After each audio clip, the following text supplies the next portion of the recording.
Everyone loves brownies, and it's definitely not one of the foods you have to be without on a ketogenic diet.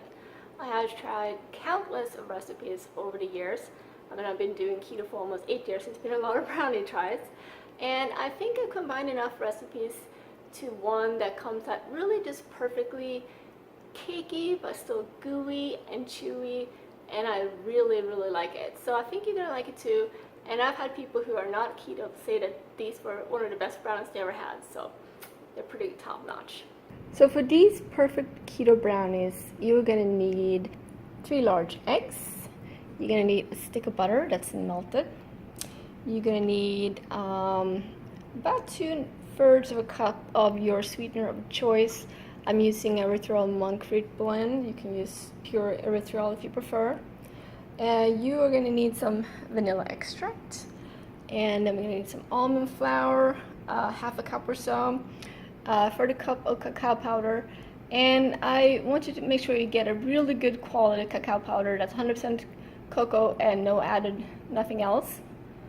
And then we're going to need some baking powder, and I also like to add 4 squares of 90% dark chocolate.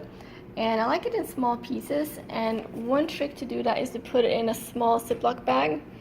And if you have one of these meat tenderizer things, you can just whack it in the bag and you get perfect little pieces for your brownie mix. And then you're also going to need about 1/4 cup of water and a little bit of salt, probably not more than about 1/4 teaspoon for this one. I noticed in a lot of my favorite recipes that makes them extra good when it comes to baking, it's gelatin powder. It really adds an extra layer of chewiness to cookies and things like, in this case, brownies, and I can't recommend it enough. We're going to use about 1 tablespoon of this.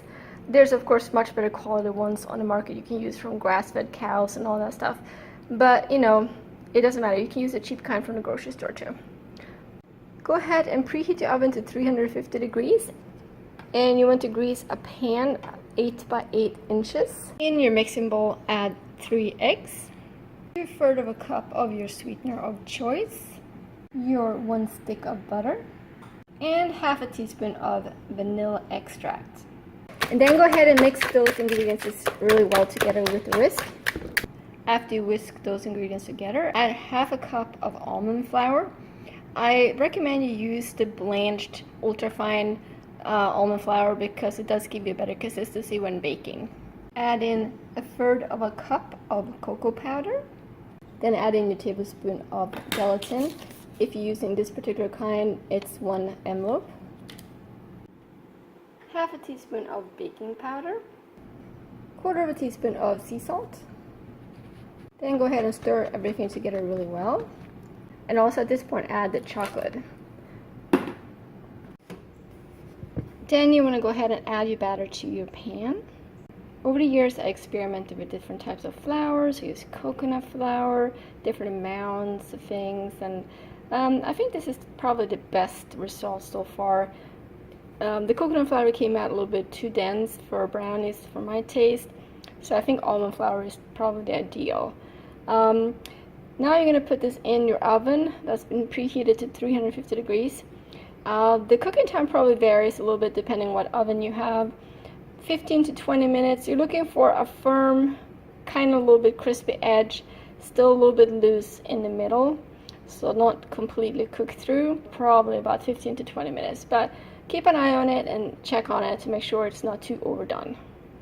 I just got a new oven this summer, and I haven't actually cooked this particular recipe since then, and I actually needed 25 minutes to cook, so make sure you check on that, you know, before you take it out. You want it to look nice and crispy on the edge. It has a little jiggle to it in the middle still.